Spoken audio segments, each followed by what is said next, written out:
Quand je suis rentré 2 jours plus tôt de mon voyage d'affaires, mes toilettes, ma salle de bain et ma cuisine étaient en travaux. Ma sœur a dit, on rénove avant d'emménager. Son mari et sa belle famille ont ri. J'ai juste dit ok. Le lendemain, elle m'a appelé, il y a 5 voitures de police devant la maison. Il y a 5 voitures de gendarmerie garées devant la maison. Mais que se passe-t-il donc? Un matin, alors que je me réveillais dans un hôtel lors d'un voyage d'affaires en Europe, un SMS affolé de ma sœur cadette a illuminé mon téléphone. La série de points d'exclamation qui dansaient sur l'écran traduisait vivement sa panique. Et il n'était pas étonnant que ces voitures de gendarmerie soient là, car c'est moi qui les avais appelées, animées d'une colère froide et tranchante comme du verre. L'histoire commence environ une semaine avant l'arrivée de ce message. Je m'appelle Camille, j'ai 35 ans. Je travaille dans un cabinet de conseil international, passant la moitié de chaque mois à voyager entre les sites de clients à l'étranger.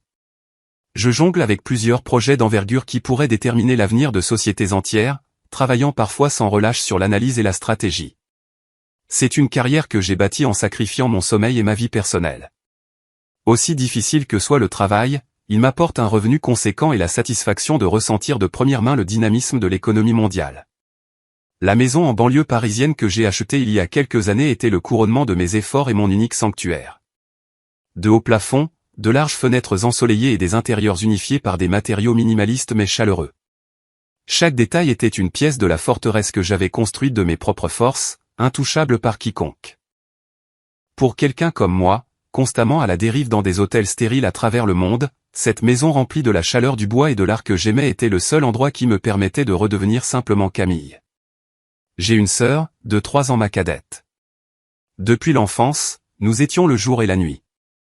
Elle était expressive, disant sans hésiter ce qu'elle voulait, tandis que je refoulais mes émotions et me retenais toujours. Son impulsivité perturbait mes plans et ma logique se heurtait à sa sensibilité. Ce n'était pas seulement une différence de personnalité. C'était une dissonance fondamentale.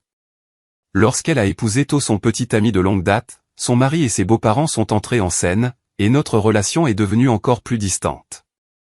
Les dîners de famille à Noël ou pour les grandes occasions, où nous étions obligés de nous voir, étaient toujours empreints de la tension de marcher sur des œufs. Nous échangions des banalités inoffensives et prenions grand soin de ne pas empiéter sur le territoire de l'autre. C'était la meilleure solution pour nous, du moins jusqu'à ce jour-là. Ce jour-là, je venais de terminer un projet de restructuration financière d'une semaine dans le secteur bancaire européen et je suis rentré chez moi 2 jours plus tôt que prévu. Après des nuits de négociations, le soulagement d'avoir enfin obtenu l'approbation finale du client était immense. Je ne pouvais pas attendre un instant de plus. Je devais retourner dans mon sanctuaire tranquille. Le vol s'est déroulé sans encombre, et en début d'après-midi, je me tenais de nouveau devant ma maison familière. La petite allée bordée de fleurs de saison, la porte d'entrée chic. Je m'imaginais m'enfoncer profondément dans mon canapé préféré, rattrapant les séries que j'avais manquées. Portant ce petit, mais pour moi maintenant, suprême bonheur dans ma poitrine, j'ai glissé la clé dans la serrure. Mais au moment où j'ai ouvert la porte, tous mes plans se sont brisés en 1000 morceaux. Quelqu'un était dans ma maison. Plus d'une personne. L'air était différent. Une odeur étrange, mi-odeur de vie quotidienne inconnue, mi-poussière de construction, m'a frappé le nez. De l'entrebâillement de la porte du salon provenaient des voix rudes d'hommes inconnus. Le sifflement aigu des perceuses coupant les murs et le bruit sourd des marteaux. Des cambrioleurs? Non, quelque chose ne collait pas. Des bottes de chantier et des baskets inconnues étaient éparpillées négligemment sur le carrelage poli de l'entrée. Parmi elles, j'ai repéré les baskets de créateurs fluo tapa accent grave-l'œil que ma sœur avait exhibées sur les réseaux sociaux. Mon cœur a cogné avec un funeste pressentiment glacial. Silencieusement, je me suis glissé dans le couloir, mes talons étouffés, et j'ai posé doucement la main sur la poignée de la porte du salon. Puis, prenant mon courage à 2 mains, je l'ai ouverte d'un coup sec. « Qu'est-ce que vous faites ici, exactement ?» Ma voix est sortie plus basse et plus calme que je ne l'aurais cru. Ce qui s'étalait devant moi était ma maison, et pourtant ce n'était plus ma maison. Au fond du salon se trouvait la cuisine ouverte que j'avais choisie avec soin après avoir visité des salons en Italie. Le magnifique mur carrelé était arraché, des tuyaux pendant comme des entrailles exposées. La salle de bain principale et les toilettes étaient dans le même état. Plusieurs ouvriers balançaient des marteaux comme s'il s'agissait d'un site de démolition, s'attaquant à la plomberie. Des éclats de béton et des lambeaux de papier peint jonchaient le sol. Des outils étaient éparpillés sur mon comptoir de cuisine sur mesure, tachés d'huile et de poussière. Et au centre de ce chaos, les bras croisés et trônant comme une reine, se tenait ma sœur. À côté d'elle, son mari, souriant benoîtement, mais sans aucune trace d'initiative. Un peu plus loin, ses beaux-parents étaient vautrés dans mon canapé bien-aimé, sirotant du thé comme s'ils étaient chez eux. Mon retour soudain a figé tout le monde sur place. La perceuse s'est arrêtée. Le silence est tombé comme si le temps lui-même s'était arrêté. Mais la première à le rompre fut la voix de ma sœur. Vive, enjouée, totalement dénuée de culpabilité. Oh, Camille, tu es rentrée si tôt. Surprise. Regarde, c'est incroyable, non? Pendant que tu étais partie, on s'est dit qu'on allait refaire toutes les salles de bain et la cuisine pour toi. Comme nous allons emménager ici, les anciennes installations n'auraient pas été pratiques, tu ne crois pas? Tu as bon goût, mais pour une vie de famille, les choses doivent être un peu plus fonctionnelles, n'est-ce pas? Je n'ai pas tout de suite compris ces paroles. Emménager. Rénovation. Je reconnaissais chaque mot individuellement, mais mis bout à bout, ils me glissaient dessus comme s'ils étaient dans une langue étrangère. Était-ce le décalage horaire du long vol? Pendant quelques secondes, j'ai juste regardé fixement la réalité qui se déroulait devant moi.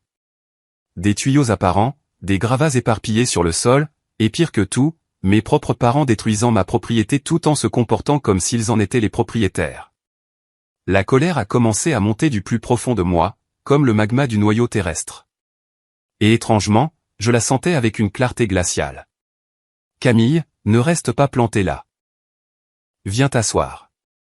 Tu dois être fatiguée de ton voyage, lança une voix depuis le canapé. C'était le beau-père de ma sœur qui parlait avec l'autorité calme de quelqu'un qui se croyait le maître de cette maison. Cette seule phrase a dissipé ma confusion en un instant. Une pensée m'a frappé. J'avais déverrouillé la porte d'entrée moi-même. Il n'y avait ni rayure, ni signe d'effraction. Alors, comment ces gens étaient-ils entrés? Je n'avais jamais donné de double de clé à personne. Avant ça, laissez-moi vous demander quelque chose. J'ai ignoré l'invitation du beau-père et fixé mon regard sur ma sœur, qui se tenait au centre de la pièce. Comment êtes-vous entré dans cette maison? Je n'ai jamais donné de double à personne, et la porte n'était pas endommagée. Pendant un instant, elle a hésité. Puis, avec un sourire suffisant, elle a déclaré comme si c'était la chose la plus naturelle du monde. Oh, la clé. À Noël, quand nous sommes venus, j'ai emprunté ton porte-clés 1 minute et j'ai fait un double. Comme tu es toujours en long voyage d'affaires et qu'on ne sait jamais quand tu rentreras, bien sûr, la famille doit avoir un double de clés. Avais-je vraiment besoin de demander la permission? Bien sûr. Les mots ont résonné comme une sonnette d'alarme dans mon esprit. Cela avait été planifié.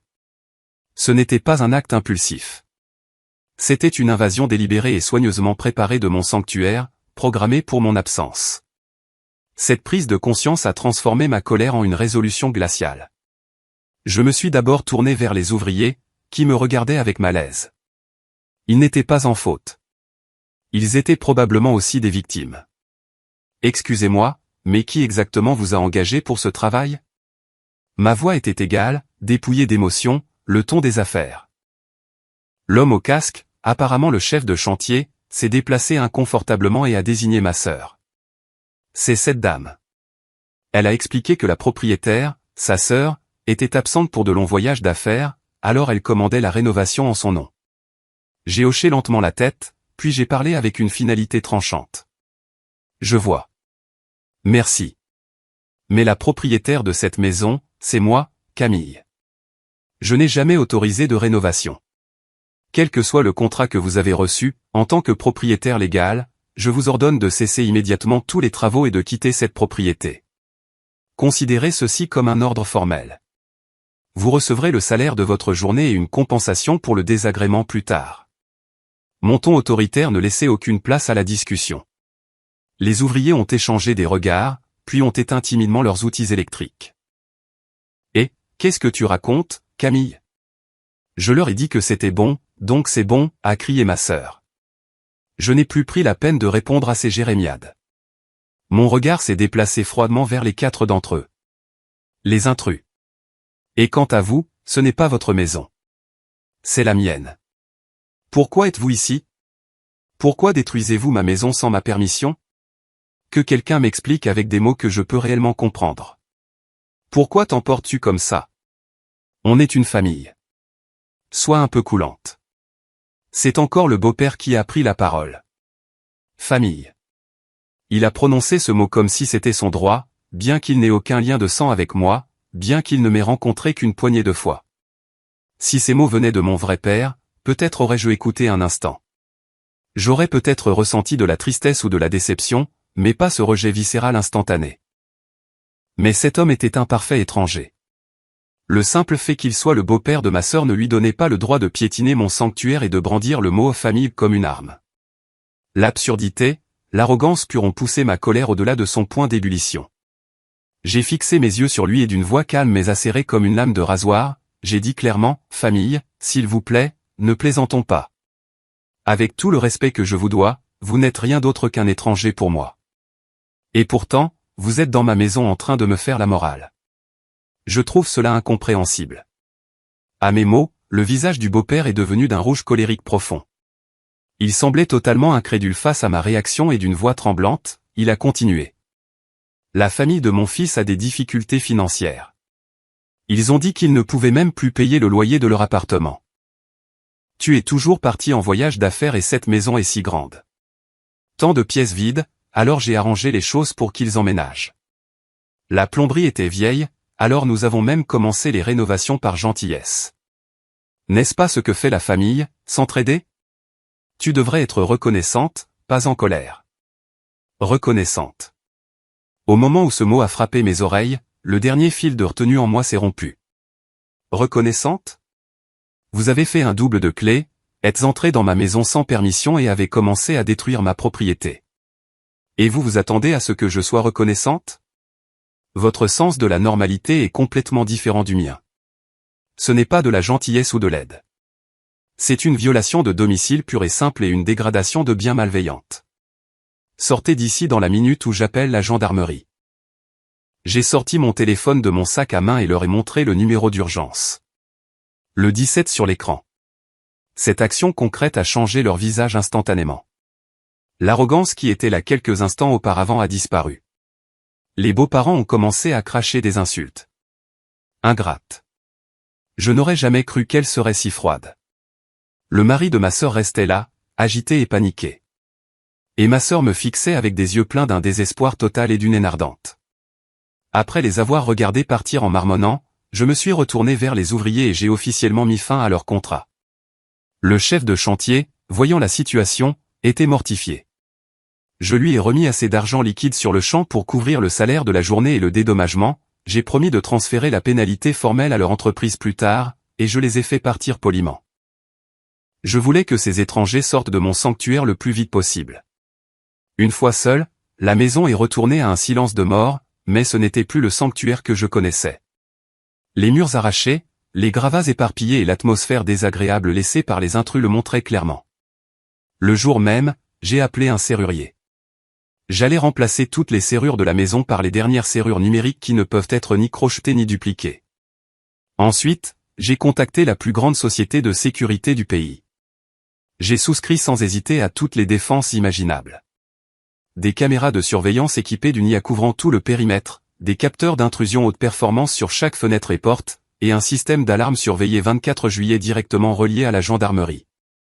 J'ai également engagé un autre entrepreneur de confiance pour réparer la plomberie détruite. La lourde dépense imprévue était douloureuse, mais si cela signifiait protéger mon château et ma tranquillité d'esprit, cela me semblait un investissement qui en valait la peine. Cette nuit-là, je me suis assise sur le sol du salon jonché de gravats, serrant mes genoux. Depuis l'enfance, ma sœur avait toujours voulu ce que j'avais. Ma poupée chérie, ma robe préférée, mon premier véritable ami. Et mes parents disaient toujours les mêmes choses. Tu es la grande sœur. Prête-lui. Tu es la grande sœur. Prends sur toi. Chaque fois, j'avalais l'inconfort et l'impuissance de voir quelqu'un piétiner mon territoire et je gardais le silence. Je réalisais maintenant que cet incident était une extension de ce schéma. Mes parents, décédés tous les deux à quelques années d'intervalle, avaient toujours pris le parti de ma sœur de leur vivant. Mon père était faible face à ses larmes. La phrase par défaut de ma mère était « Si tu cèdes, tout s'arrangera ».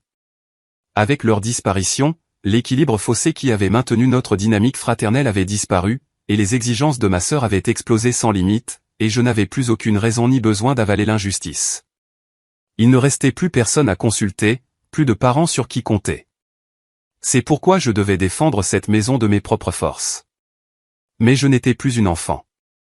Je pouvais dire ce qui était négociable et ce que je ne devais jamais céder. Cette maison était l'un de ces points non négociables.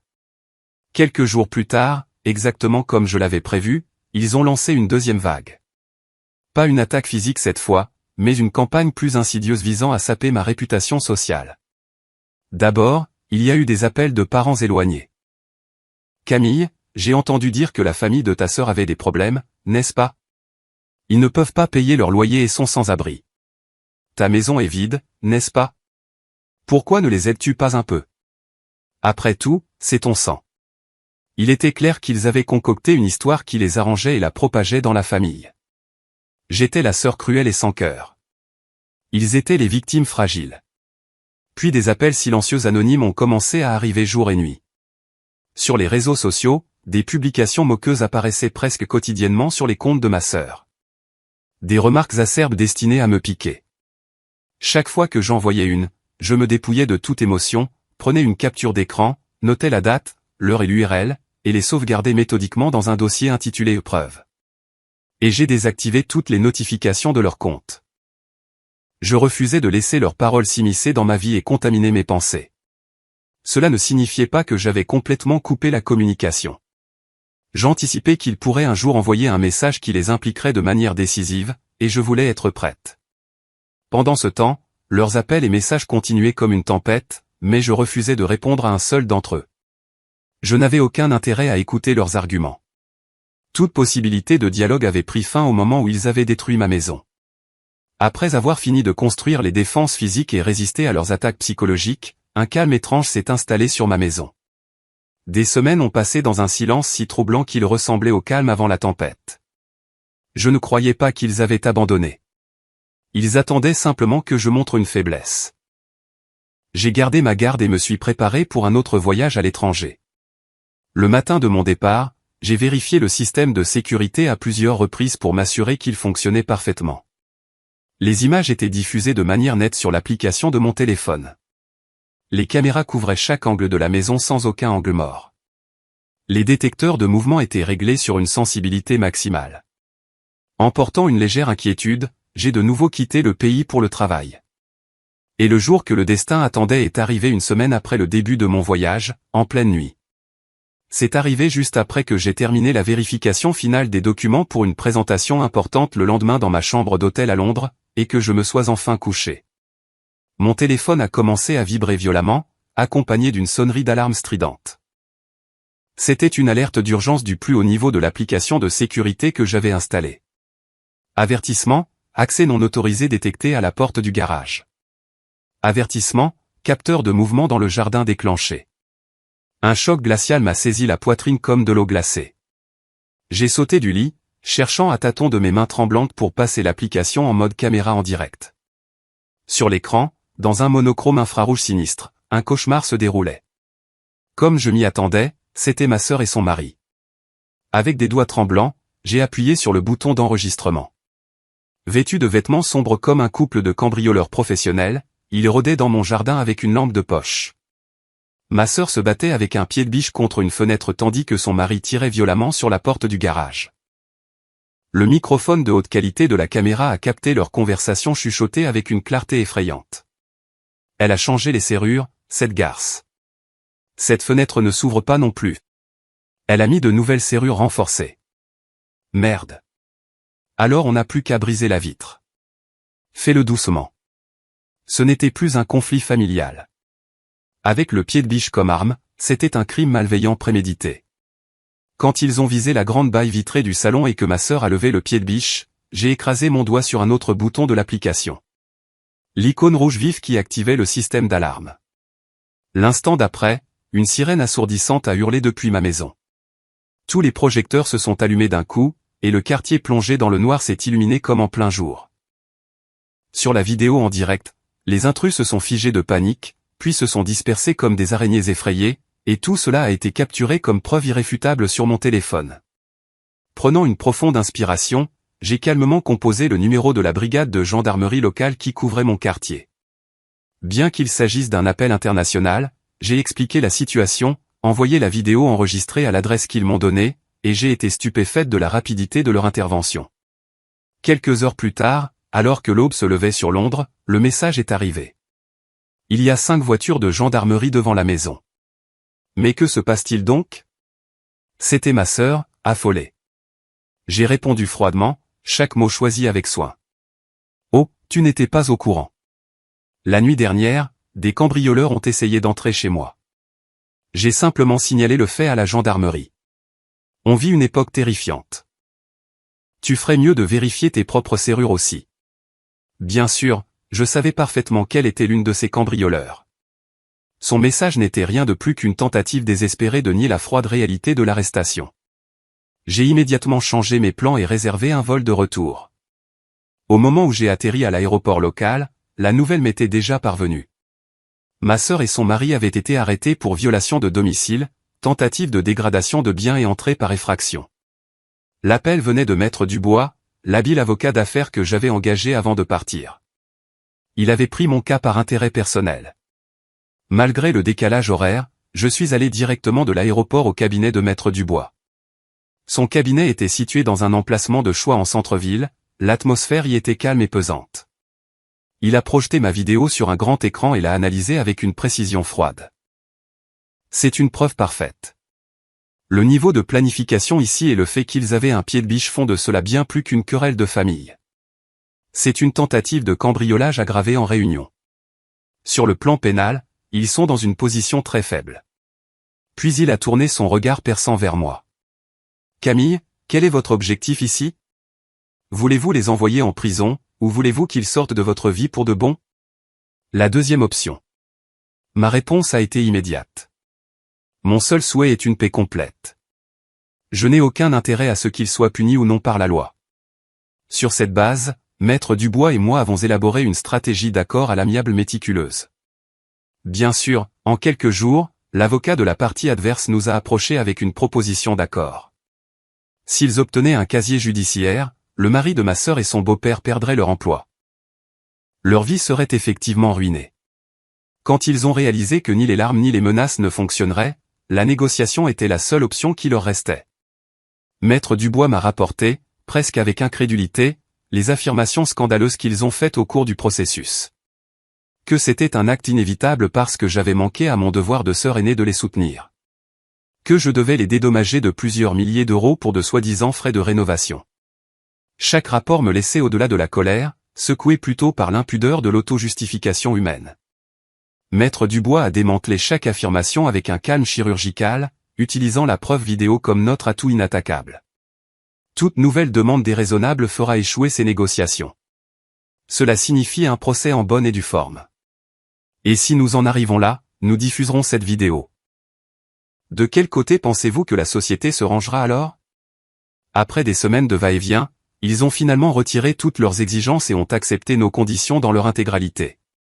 Par l'intermédiaire de mon avocat, je n'ai posé qu'une seule condition à l'accord. Elle n'était pas financière. À compter de ce jour, il leur est interdit toute forme de contact avec moi personnellement, mon domicile, mon lieu de travail ou mes biens. Ils ne peuvent pas non plus tenter de contacter mes amis ou collègues, que ce soit par des moyens physiques, par téléphone, par email, sur les réseaux sociaux ou par toute autre méthode concevable. Cette condition serait inscrite dans un engagement juridiquement contraignant, équivalent en puissance à une ordonnance restrictive. Et s'il la violait ne serait-ce qu'une fois, il serait redevable d'une pénalité financière colossale. Il n'avait pas d'autre choix que d'accepter. Le jour de la signature, je me suis assise avec Maître Dubois dans l'imposante salle de conférence de son cabinet d'avocat. On nous a informé depuis la pièce voisine que les 4, y compris les beaux-parents de ma sœur, avaient fini de signer. Quelques minutes plus tard, à travers le couloir vitré, j'ai vu les 4 marcher la tête basse. Ma sœur a jeté un regard en arrière une fois. Dans ses yeux, j'ai cru voir une lueur de haine mêlée à la plus faible trace de larmes. Mais mon cœur était aussi calme que le fond d'un lac, imperturbable. Le lien entre des sœurs qui avaient grandi sous le même toit avait disparu, complètement effacé. Maître Dubois a posé une épaisse pile d'engagements signés devant moi. Félicitations, Camille. Votre liberté est maintenant légalement garantie. De là, je suis allé directement au poste de gendarmerie et j'ai formellement retiré ma plainte. L'officier a demandé, vous en êtes sûr? Mais ma résolution n'a pas faibli. 6 mois ont passé depuis ce jour. Ma vie est maintenant absolument paisible. Plus d'appels anonymes, plus de visites surprises, plus de harcèlement malveillant sur les réseaux sociaux. Je n'avais jamais su à quel point la vie pouvait être reposante quand on n'a plus à se prémunir contre la malveillance de quelqu'un. La maison qui avait été endommagée a été restaurée pour être encore plus belle et fonctionnelle qu'avant. La cuisine en ruine est devenue la spacieuse cuisine avec un îlot central dont j'avais toujours rêvé. Le week-end, j'invite des amis, je cuisine pour eux dans ce nouvel espace et j'organise de petites réunions joyeuses. Au travail, peut-être renforcé par la confiance d'avoir survécu à cette épreuve, j'ai décroché des contrats encore plus importants. Tant sur le plan professionnel que privé, mon monde a retrouvé son éclat. J'ai perdu ma famille. Ou peut-être n'était-ce qu'une illusion depuis le début. En échange, j'ai retrouvé ma dignité et les rênes de ma propre vie. J'ai appris de première main que les liens du sang peuvent parfois devenir les chaînes les plus lourdes. Ce que j'ai fait était-il cruel? Étais-je égoïste et égocentrique? Certains pourraient le dire, mais je ne le regrette pas, car c'était une bataille juste et nécessaire pour protéger ma maison et ma vie.